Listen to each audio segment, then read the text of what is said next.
प्यारे बच्चों, online teaching में आपका स्वागत है। सामाजिक विज्ञान में अर्थशास्त्र जो पार्ट है, इसमें अध्याय 3 मुद्रा और साख, आज हम इसके बारे में आपसे चर्चा करेंगे। मुद्रा विनिमय का ये माध्यम।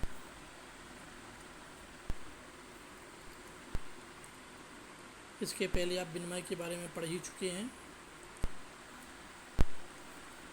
तो वर्तमान में मुद्रा विनिमय, मुद्रा का इस्तेमाल हमारे रोजाना के जीवन का एक बहुत बड़ा हिस्सा है। इसके पहले वस्तु विनिमय भी होता था।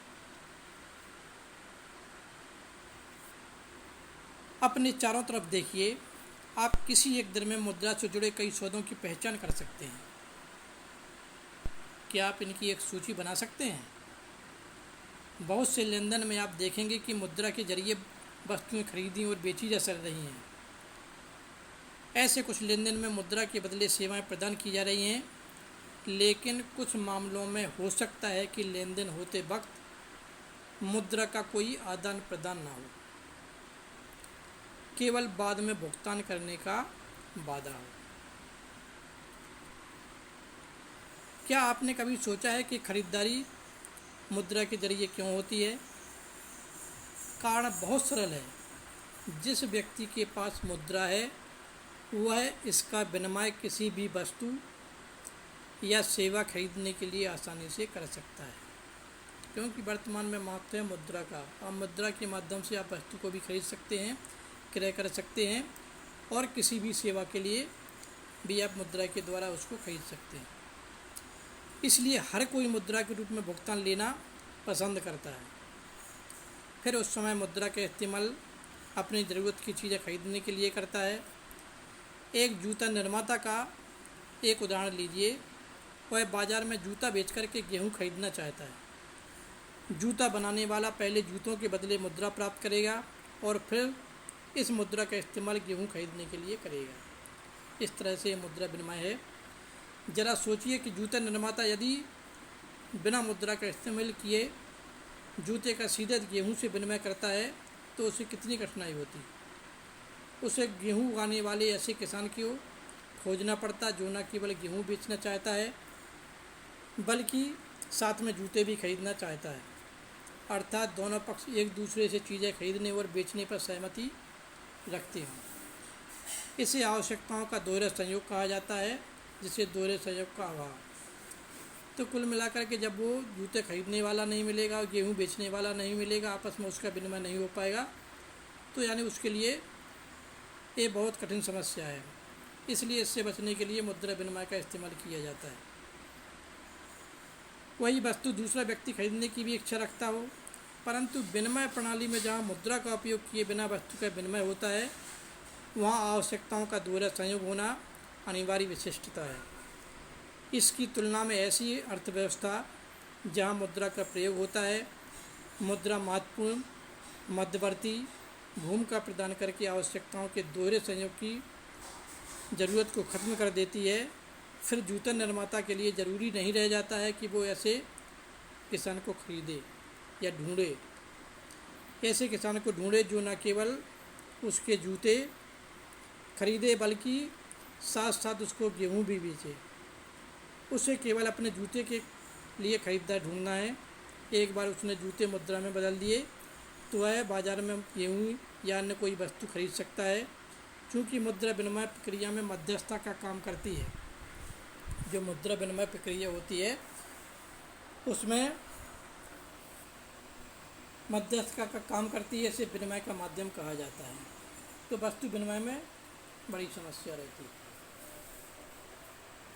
अब बात आती है कि मुद्रा के प्रयोग से वस्तुओं के विनिमय में सहूलियत कैसे आती है। तो हमको कई तरह से, यानी ज़रूरी नहीं है कि हमारे साथ यदि हमारे पास मुद्रा है उसके बदले हम कोई भी वस्तु ले सकते हैं। हो सकता है उससे अधिक आवश्यक वस्तु कोई आ गई, तो यदि हमारे पास मुद्रा तो हम उसके ज़रिए उस वस्तु को क्रय तो कर सकते हैं। क्या आप कुछ ऐसे उदाहरण सोच सकते हैं जहाँ वस्तुओं तथा सेवाओं का विनिमय या मजदूरी की अदायगी वस्तु विनिमय के जरिए हो रही है। तो ऐसे बहुत कम उदाहरण मिलेंगे आपको। तो इस तरह से जो वर्तमान में प्रणाली चल रही है वो मुद्रा विनिमय चल रहा है। अब दिया गया है मुद्रा के आधुनिक रूप। हमने देखा है कि मुद्रा ऐसी चीज़ है जो लेन देन में विनिमय का माध्यम बन सकती है। सिक्कों के चलन से पहले तरह तरह की चीज़ें मुद्रा के रूप में इस्तेमाल की जाती थीं। उदाहरण के लिए जैसे बहुत प्रारंभिक काल से ही भारतीय अनाज और पशु का मुद्रा के रूप में इस्तेमाल करते थे। इसके बाद सोना, चांदी और तांबे जैसी धातुओं के सिक्कों का चलन हुआ, जिसका चलन पिछली सदी तक रहा। अब वर्तमान में आ गई है करेंसी। मुद्रा के आधुनिक रूपों में करेंसी, कागज़ के नोट और सिक्के शामिल हैं। वे चीज़ें जो पहले मुद्रा के रूप में प्रयोग की जाती थीं, उसके विपरीत आधुनिक मुद्रा बहुमूल्य धातुओं जैसे सोना, चांदी और तांबे के बने सिक्कों से नहीं बनी हुई। अनाज और वस्तुओं की तरह वे रोज़मर्रा की चीज़ें भी नहीं हैं। आधुनिक मुद्रा का इस प्रकार का अपना कोई इस्तेमाल भी नहीं है। फिर इसे विनिमय का माध्यम क्यों स्वीकार किया जाता है? इसे विनिमय का माध्यम इसलिए स्वीकार किया जाता है क्योंकि किसी देश की सरकार इसे प्राधिकृत करती है, अर्थात उसके अधिकृत है। भारत में भारतीय रिजर्व बैंक केंद्रीय सरकार की तरफ से करेंसी नोट जारी करती है। हमारे यहाँ का जो केंद्रीय रिजर्व बैंक है, भारतीय रिजर्व बैंक जिसे कहा जाता है, वो केंद्रीय सरकार के अंतर्गत आता है। इससे करेंसी नोट यानी ये जारी करती है रिजर्व बैंक ऑफ इंडिया। भारतीय कानून के अनुसार किसी व्यक्ति या संस्था को मुद्रा जारी करने की इजाज़त नहीं है। इसके अलावा कानून विनिमय के माध्यम से रुपये का इस्तेमाल करने की वैधता प्रदान करता है। जैसे भारत में सौदों में अदायगी के लिए मना नहीं किया जा सकता। भारत में कोई व्यक्ति कानूनी तौर पर रुपयों में अदायगी को अस्वीकार नहीं कर सकता। इसलिए रुपया व्यापक स्तर पर विनिमय का माध्यम स्वीकार किया गया है। हमारे यहाँ की जो मुद्रा है वो रुपया कहलाती है, करेंसी कहलाती है। अब दिया गया है बैंकों में निक्षेप। लोग मुद्रा बैंकों में निक्षेप के रूप में भी रखते हैं। किसी समय पर लोगों को रोज़मर्रा की आवश्यकताओं के लिए कुछ ही करेंसी की ज़रूरत होती है।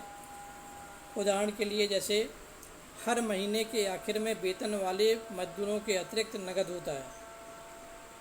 लोग इस अतिरिक्त नकद का क्या करते हैं? वे इसे बैंकों में अपने नाम से खाता खोल करके जमा कर देते हैं। बैंक के जमा स्वीकार करते हैं और इस पर सूद भी देते हैं। माना सूद मीन्स होता है ब्याज भी देते हैं। इस तरह लोगों का धन बैंकों के पास सुरक्षित रहता है और इस पर सूद भी मिलता है, ब्याज भी मिलता है। लोगों को अपनी आवश्यकता के अनुसार इसमें से धन निकालने की सुविधा भी उपलब्ध होती है। चूँकि बैंक खातों में जमा धन को मांग के जरिए निकाला जा सकता है, इसलिए इस जमा को मांग जमा भी कहा जाता है। मांग जमा एक अन्य दिलचस्प सुविधा देता है।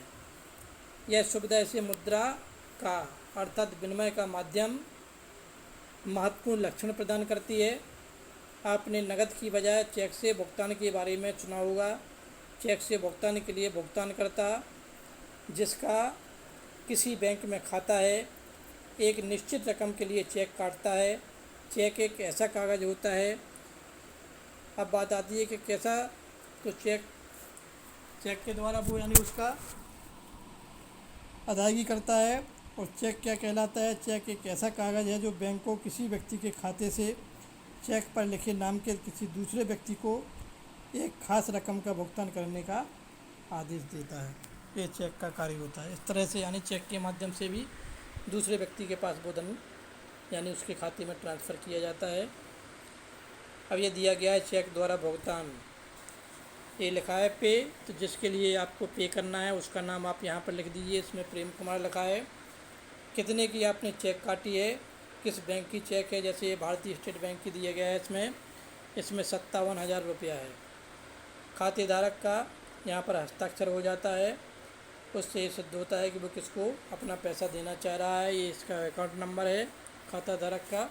इस माध्यम से और ये चेक नंबर दिया गया है, जो शुरू में दिया जाता है वो चेक नंबर होता है। इसके आगे का बैंक द्वारा प्रयुक्त कोड होता है। तो चेक नंबर भी उसमें लिखा जाता है। तो इस माध्यम से यानी दूसरे खाते में पैसा का भुगतान किया जाता है। इस तरह से हम देखते हैं कि मांग जमा में मुद्रा के अनिवार्य लक्षण मिलते हैं। मांग जमा के बदले चेक लिखने की सुविधा से बिना नकद का इस्तेमाल किए सीधा भुगतान करना संभव हो जाता है। चूँकि मांग जमाओं को करेंसी के साथ साथ व्यापक स्तर पर भुगतान का माध्यम स्वीकार किया जाता है, इसीलिए आधुनिक अर्थव्यवस्था में इसे भी मुद्रा समझा जाता है।